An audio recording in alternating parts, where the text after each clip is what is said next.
A very good afternoon to you. I'm Frances Hurd. Let's take a look at your market action now, starting in Asia. Of course, they always kick off the day. Asian shares rose to near two-month highs on hopes of a thaw, at least in those trade tensions that we've been seeing between the United States and China.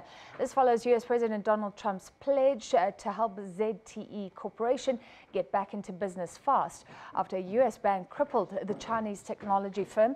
The benchmark Nikkei lost about a fifth of 8% in early trade. The Hang Seng rallied, though, 1.5% or thereabouts, and the Shanghai Composite up almost 0.5% on the mainland. Now on Wall Street, the S&P 500 inched higher on Friday, helped along by healthcare stocks after U.S. President Donald Trump gave a speech blasting high drug prices, but avoided taking aggressive measures to cut them. The Dow Jones Industrial Average up just over 1/3%, the S&P up nearly 1/5%, the Nasdaq Composite basically flat, dropping a fraction of 8%.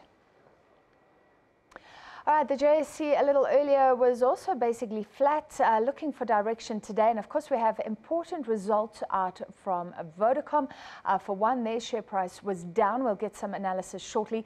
Lonmin's share price up, even though that platinum miner, the third largest platinum miner in the world, says it's struggling to be a going concern. Huge issues about debt, but there's also a very exciting potential deal on the table, which Lonmin says is a do or die break for the company. We'll get some analysis from the JSE. First, look at the numbers right now.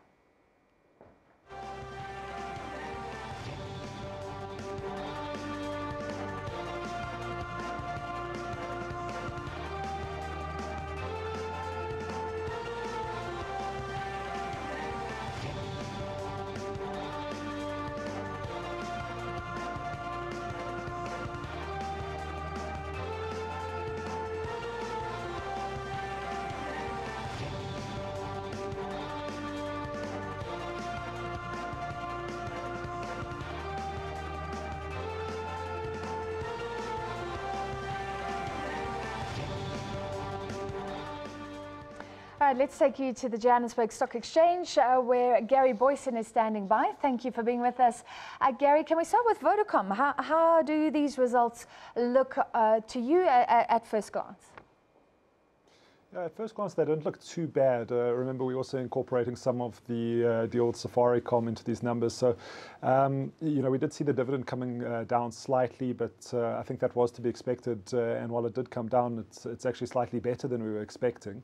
The market not liking them, though, and I think real concerns around the falling ARPU, which is the average revenue per user, in the contract space. As the company starts to make pricing changes to match the new rulings on being able to roll over data bundles and slightly more stricter pricing for customers. So I think that's certainly starting to be felt in the results as well. I mean, revenue is up nicely. They did add a lot of new subscribers both domestically and internationally.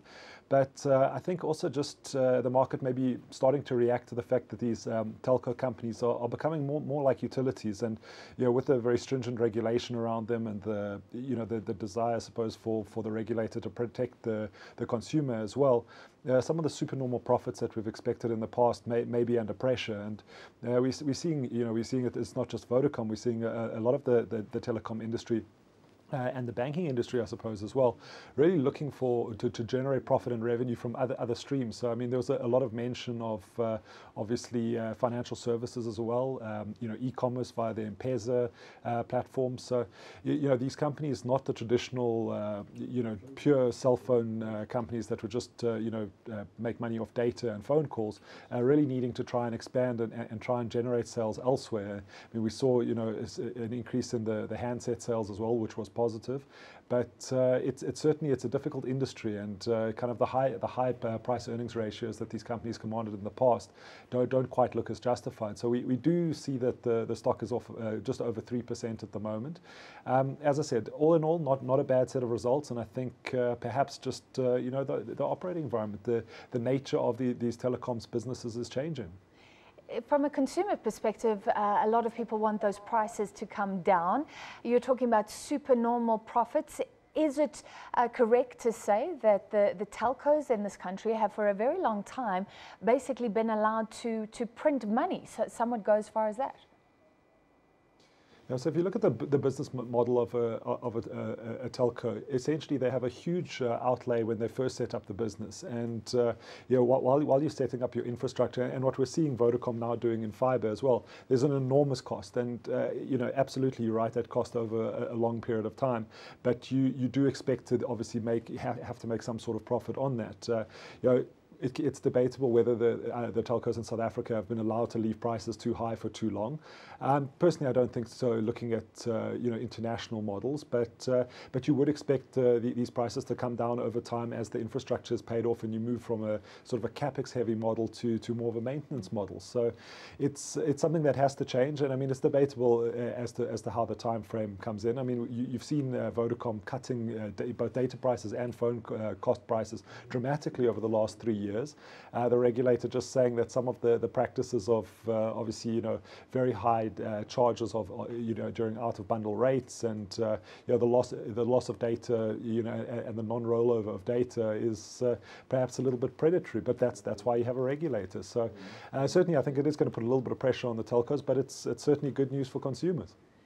Very quickly, because I want to talk about Lonmin as well, but those rollover, the new regulations come into effect next month, but there's a lot of price uncertainty. How quickly will those prices come down? What will the regulator say? Is that also unsettling shareholders a little bit? Perhaps, yeah. So we've got the new regulations coming in 8th of June, and it's quite possible. But I think also shareholders have to look at Vodacom. I mean, there's a lot of moving parts in these businesses, and absolutely, any uncertainty does spook investors slightly. I mean, it will add to the risk premium of the stock.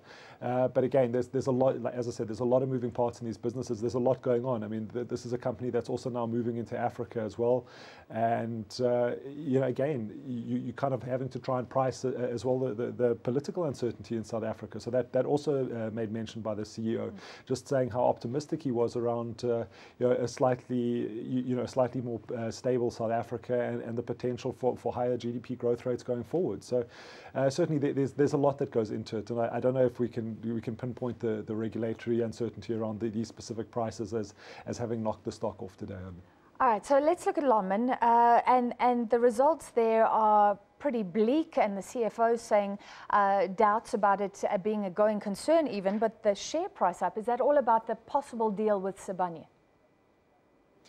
So again, if you look at Lonmin's trading, it is slightly illiquid at the moment as well. So you do get these big price movements, and the price discovery is perhaps not what it could be. Certainly, there's a lot of risk in Lonmin as a business, and you do tend to see these large moves.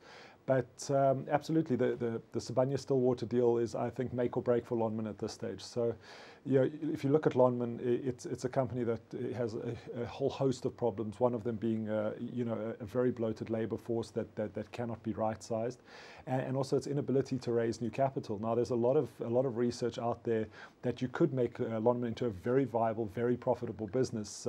Should you take some difficult decisions? Should you pump more capital into the business, especially around their K4 shaft? And that's very, very exciting. The problem is with the kind of rights issues that we've seen in Lonmin in the past. I think it's going to be very difficult to convince the current shareholder base to pump more capital into this business.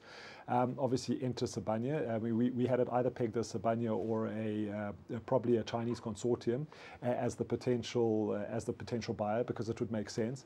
It gives Lonmin access to more capital. It allows them to make the decisions that need to be taken.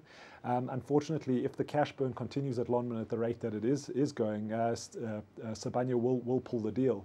Now, we know this is probably going to be a very good deal for Sibanye. It's going to give them access to Lonmin's smelter, which is very, very important for Sibanye. Now, that potentially is a very positive move for both companies. Unfortunately, if the cash burn continues, Sibanye is also facing very high leverage of its own after acquiring Stillwater. So that in itself makes it a difficult transaction to push through. There's also obviously the political noise around the deal. I mean, they've pegged that I think it's about 12,000 jobs are going to have to be cut by 2020. So that's also makes deals very, very difficult to conclude. Altogether, though, I mean, we hope we see it come right. I mean, this is, it is a very important industry in South Africa, and it is something that I think can get right. And it would be a pity to see, political and sort of financial wranglings at the top scupper, which could be a very positive deal for both Sibanye and London. All right, thank you very much, Gary Boysons, live from the JSE, and we'll follow what happens with that Sibanye deal. Thank you for bringing us insights behind the numbers there.